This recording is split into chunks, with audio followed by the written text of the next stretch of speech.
Well, good morning once again and welcome to Morning Live. Remember that it's a very big day today. We're commemorating the events that took place in Sharpeville about 56 years back, whereby 69 people lost their lives to the apartheid security forces. Like we did earlier on, let us cross back to the Mabida Stadium and talk to our reporter there, Blain Herman. Blain, good morning to you and welcome to Morning Live once more. You do have young people with you to talk more about this day.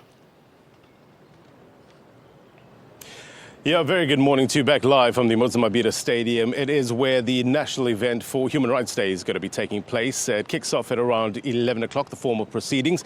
Remember, this was the stage for the Nicki Minaj concert last night, so it was a bit of a quick turnaround for organizers to get it ready for the Human Rights Day 2016 commemorations. Now, we're also celebrating 20 years of the signing of the Constitution, the South African Constitution, signed back in 1996 by President Nelson Mandela in Sharpeville. Very fitting, and it represents the highest law in our land, and it's where our human rights are firmly entrenched. And today we commemorate our country's commitment to the Bill of Rights. But do we know enough about our human rights? Do our youth know enough about our human rights? Well, let's find out. We've gathered a group of youngsters here this morning. Thank you very much indeed for your time. We've got Jesse Fleming, Lutfi Baba, and Joshua Gellard.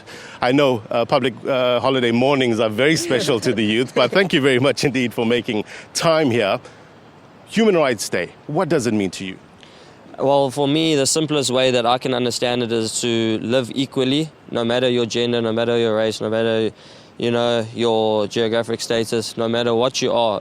In South Africa, you should now, at this day and age, be able to live a lifestyle like anyone else, have the same opportunities and, just live a better life to compare to, what has happened in the past, especially in South Africa. At least we can, say that everyone has an equal chance now in South Africa. And currently, Jesse, is it equal? Do you feel it's equal? I feel like there's a lot that can still be done to make it more equal. It is getting to a point, but there's still a lot of places where we can fix the current status that a lot of the country are still in. A lot of the country is still in poverty, and you don't see the human rights meeting their needs. So I think a lot can still be done towards it, but at least we are walking in the right steps.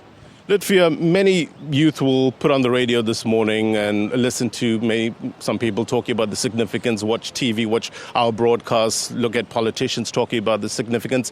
Do you care? Do youth care, do you think? I believe that I personally, of course I do, but I also believe that not enough is done to enlighten the youth as to the significance of Human Rights Day, in that it might be just a public holiday for some, just a day for them to sleep in, and a lot more needs to be done to emphasize the importance of Human Rights Day. What do you think can be done, though, to further entrench the importance of today?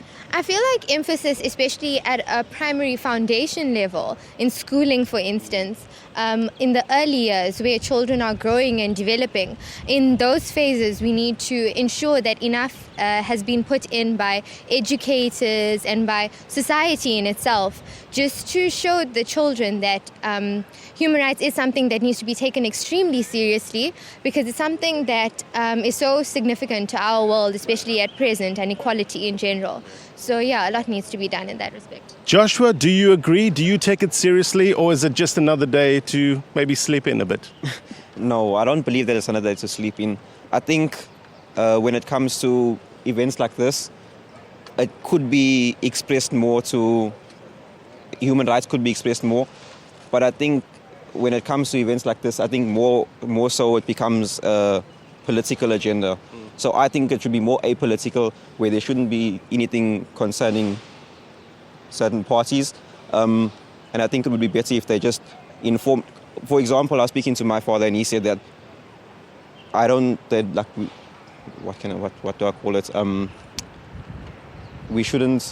It should be more apolitical, and excuse me. Generally focusing on the issues. On the issues more. On Human Rights So, Day. for example, he wouldn't bring me here because he believes that it's not as apolitical as it should be. Yeah.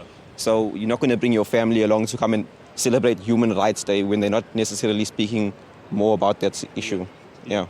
That's indeed an important point in terms of celebrating it generally in terms of human rights, recognizing what rights we have. Here we're talking about equality, human dignity. We're talking about the freedom of movement, freedom of residence. We're talking about language, culture, and basically life. So it's a day that's set aside for us to actually recognize the sacrifices that accompany the struggle for freedom and democracy. More to come from the Mabida Stadium. This is where the national event is going to be taking place, Human Rights Day 2016. But for now, it's back to Johannesburg.